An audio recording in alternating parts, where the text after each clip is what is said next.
दोस्तों drama serial दुलाब जी वॾी update अची चुकी आहे। नेक्स्ट एपिसोड जी वॾी अपडेट तव्हां सां शेयर कंदासीं। छा सोडल हाशिम जे हथ अची वेंदो आहे, हाशिम सोडल खे कुटको ॾेई क़ैद करे छॾींदो आहे, या वरी हाशिम मुराद जे हथ अची वेंदो आहे, उन खे कुटको ॾेई हू क़ैद करे छॾींदो आहे।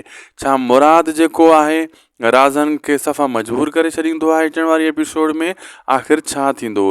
दोस्तों हलूं था अॼु जी नंढड़ी अपडेट वॾी अपडेट में नंढड़े वीडियो में।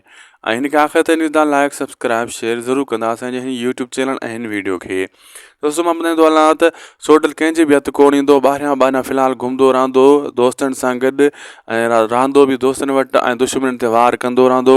ऐं इहा ख़बर बार बार मुराद ताईं कंहिं न कंहिं तरीक़े सां पुॼाईंदो रहंदो हो, ऐं मुराद पोइ दुश्मन खे मात ॾींदो रहंदो। होॾां राज़न मजबूर थी मुराद वटि वेंदो भाउ खे छॾाइण जे लाइ, लेकिन मुराद फ़िलहालु उनजी हिकिड़ी बि ॻाल्हि न ॿुधंदो, अञा उनजे मथां दाबो कंदो, शींहारी गड़गड़ाहट ॾेखारींदो।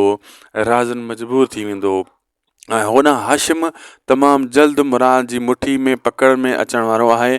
उन सां बि किनी हालत थियण वारी आहे। तमामु जल्द तव्हां इहा सीन ॾिसंदो। दोस्तों असांखे ॾींदा इजाज़त, मिलंदासीं नेक्स्ट वीडियो में। लाइक सब्सक्राइब शेयर ज़रूरु कंदा। अल्लाह हाफ़िज़।